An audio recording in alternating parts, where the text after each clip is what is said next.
공인회계사가 추천한 각 분야 전문 공인회계사들이 전해드립니다. 세금을 줄여주는 솔루션 코너 절세미남 절세미녀. 창업 관련 전문 최윤정 회계사님 나오셨습니다. 선생님 어서 오십시오. 반갑습니다. 안녕하세요. 네, 오늘부터 창업 관련해서 3번 말씀하실 거죠? 네. 네, 조금 잘 듣겠습니다. 먼저 오늘의 주제 웹툰을 통해서 한번 확인해 보겠습니다. 여보, 나왔어. 일주일 비웠는데 인테리어도 거의 다 됐네. 혼자 고생 많았어. 당신이야말로 일본까지 가서 고생했어요. 본토 맛 확실히 배워왔죠? 당연하지. 나만 믿으라고. 그나저나 이제 테이블이랑 의자만 들여오면 되나? 참, 우리 지난번에 같이 가서 봤던 가구업체에서 연락이 왔는데 자기네는 취미생활로 조그맣게 하는 거라 현금 거래로 진행했으면 하더라고요. 어차피 뭐 계좌이체 내역이 있으니까 문제는 없을 것 같은데. 그럼 이제 차만 구입하면 끝이네요. 아무래도 주말엔 모임에 나갈 때도 써야 되니까 GXX로 하는 거 어때요? 차도 크고 당연히 좋은데 비싸지 않을까? 주변에 물어보니까 사업자 리스로 해서 구입하면 사업 비용으로 처리돼서 부담도 적대요. 우리도 이참에 좋은 차 타봐요. 네?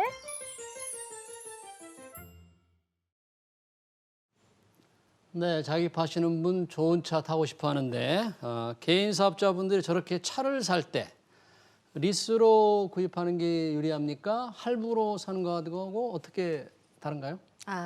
결론적으로 말씀을 드리면요. 리스나 렌탈 그리고 직접 구매하시는 경우 모두 사업과 관련된 차량을 이용하시는 경우에는 관련 비용들을 경비 처리하실 수 있습니다. 예. 그런데 리스나 렌탈 같은 경우는 매달 지출하시는 금액이 있잖아요. 예. 그 금액을 비용 처리하시면 되고요. 직접 구입하시는 경우에는 일시 구입이라든지 할부 구입이라든지 구분하지 않고 감가상각비에 의해서 경비 처리하시면 되겠습니다. 직접 살 때는 감가상각으로 경비 처리한다.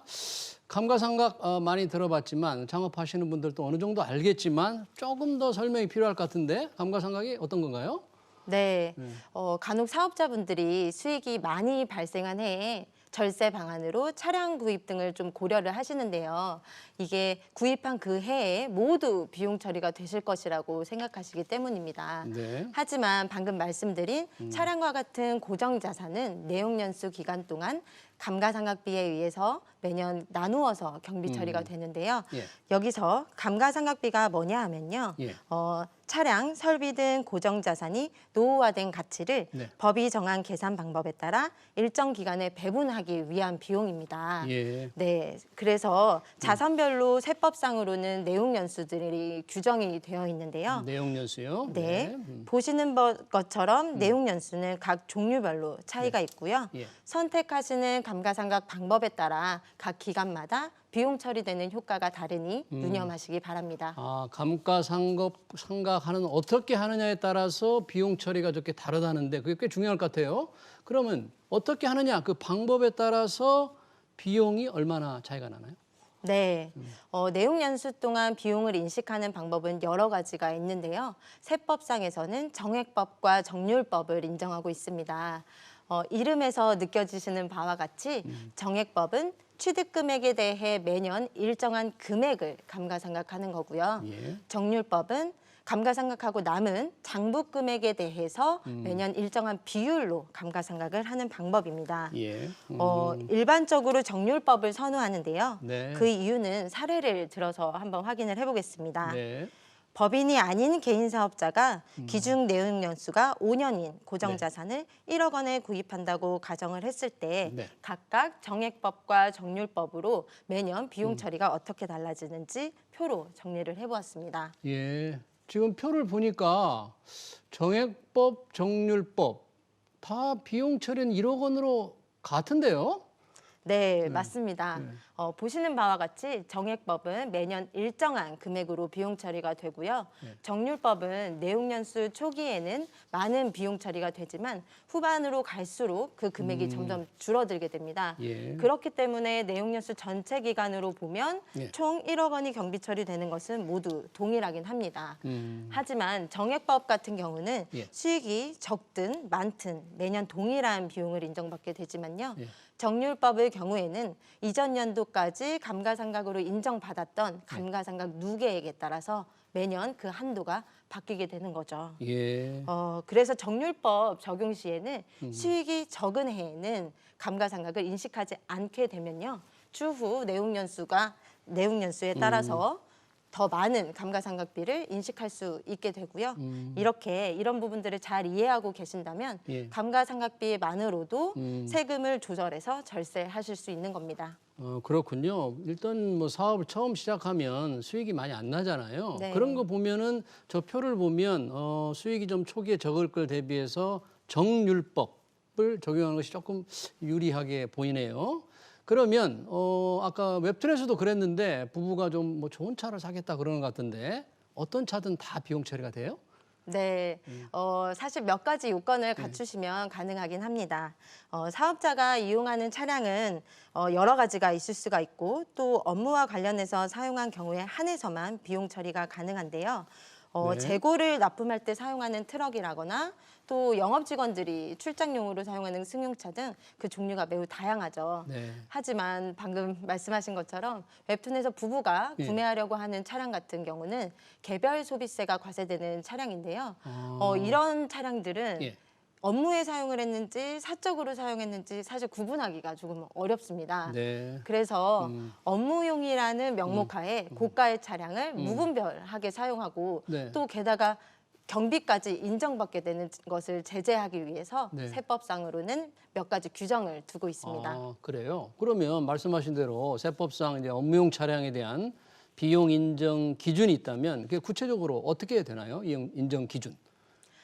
우선 예. 트럭이나 9인승 이상의 승합차 같이 외관상으로도 업무와 관련이 있다고 인정되는 차량과 경차 등은 이 규정의 적용 대상에서 제외가 되고요.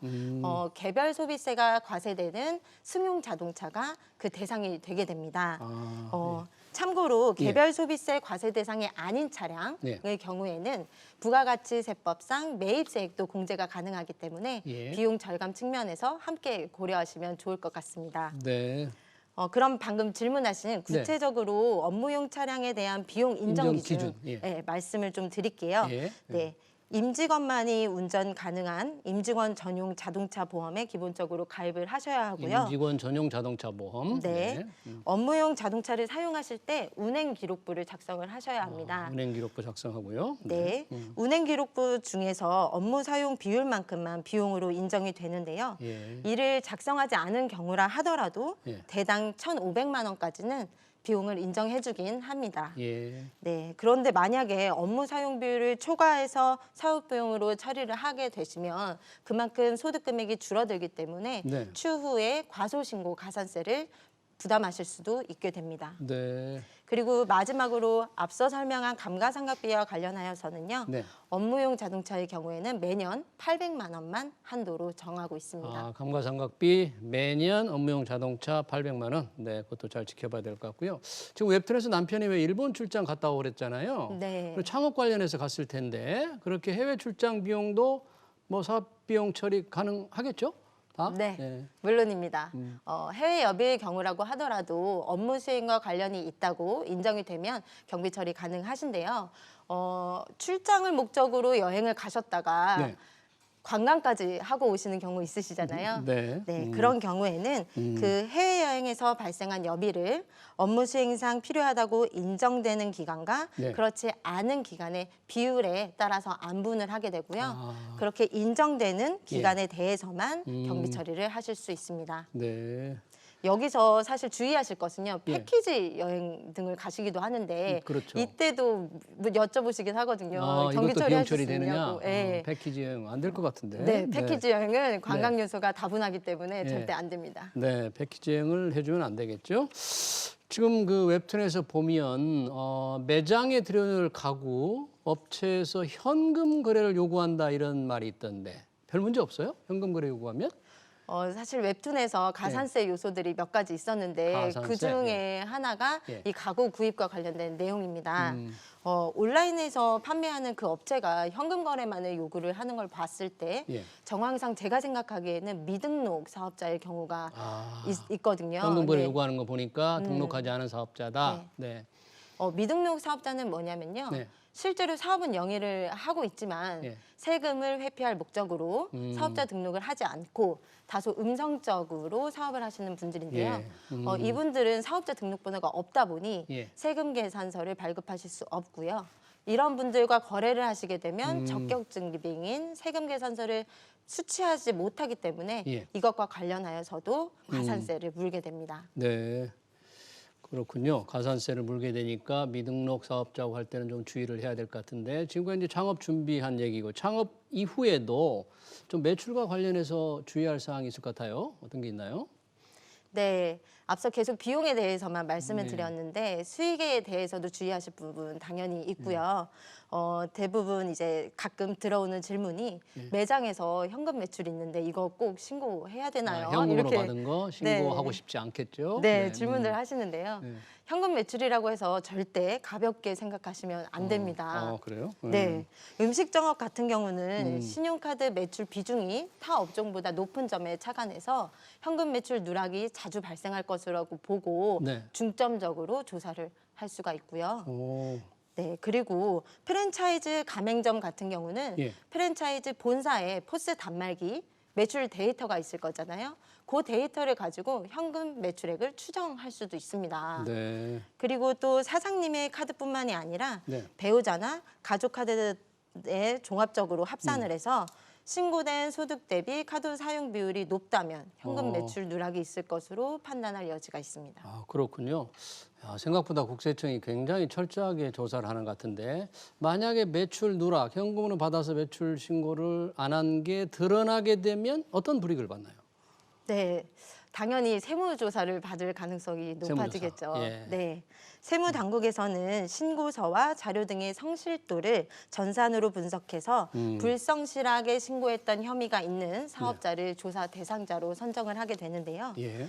이런 경우에 세무서에서는 사업자에 대한 과세 정보를 누적하여 관리하고 있다가 한꺼번에 추징한다는 기본 방침이 있습니다. 네.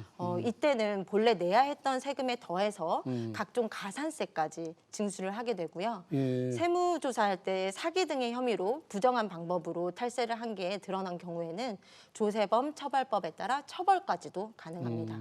지금 뭐 가산세 말씀을 해주셨는데 가산세도 모이면 적지 않을 것 같아요. 어때요? 네, 국세청에서 자주 쓰던 표현 중에 예. 성실 신고가 최선의 절세 방안이라는 말이 있거든요. 예, 그렇죠. 이 말을 뒤집어서 생각을 해보면요. 예. 성실 신고를 하지 않으면 세금을 더 많이 내게 된다라는 의미가 되겠죠. 예, 그러겠죠. 네. 그렇군요. 그래서 앞서 말씀드린 사례처럼 예. 소득 금액을 과소하게 신고를 한다거나 또 각종 세법상의 의무들을 이행하지 않은 경우에는 무거운 가산세가 매겨지기도 합니다. 네. 그러면 예. 현금 매출을 누락한 경우로 예를 한번 들어보겠습니다. 예. 만약에 웹툰에서 부부가 예. 2021년 소득세 신고 시 소득 1억 원을 신고하였고 예. 2022년 12월 31일에 세무조사 시 5천만 원의 현금을 누락하였다고 적출이 되었다고 가정을 해보면요. 예.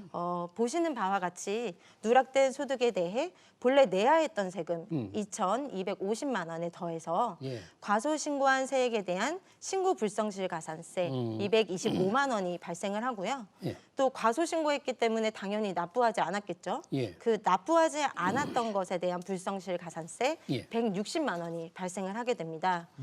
결국 본세의 17%를 초과하는 가산세까지 부담을 하게 되는 것이죠. 그렇군요. 신고 불성실에다가 납부 불성실까지 합치면 지금 가산세가 거의 400만 원 가까이 되지 않습니까? 네. 가산세는 어떻게 매겨지나요? 신고 불성실 가산세는요. 예. 과소 신고의 경우 일반 과소 신고는 세액의 10%, 예. 부정 과소 신고는 세액의 40%가 매겨지고요. 예. 여기에 하루가 지나면 지날수록 늘어나는 납부 불성실 가산세는요. 네. 하루에 0.025% 가산세율이 적용이 됩니다. 음. 얼마 안 되는 것처럼 보이지만 연 환산 시에는 9.125%로 금리로 따지면 굉장히 고리입니다. 네. 그래서 전문가의 도움을 받아서 예. 세금을 정확하게 신고하고 납부하는 것이 최선의 절세 전략인 것을 명심하시기 바랍니다. 네.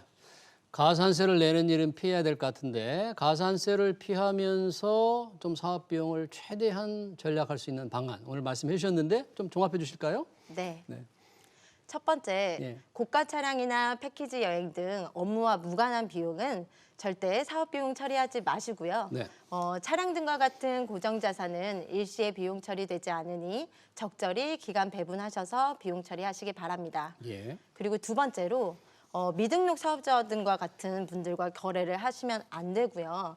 또 적격 증명 등을 꼭 수출을 하셔서 사업과 관련해서 비용을 지출했는데 네. 그 비용이 세법상 인정되지 못하는 불상사가 생기지 않도록 주의하시기 바랍니다. 네. 그리고 마지막으로 세무당국은 사장님이 생각하시는 것보다 사장님께 관심이 많습니다. 따라서 현금 매출, 카드 매출 구분하지 마시고 모든 매출 정당하게 신고하셔서 가산세와 세무조사 모두 피하시기 바랍니다. 네, 세무당국이 잘 지켜보고 있다. 그러니까 창업 관련할 때 제대로 신고를 해야 되겠군요. 네, 지금까지 창업 관련 전문 최은정 회계사님이었습니다. 고맙습니다. 네.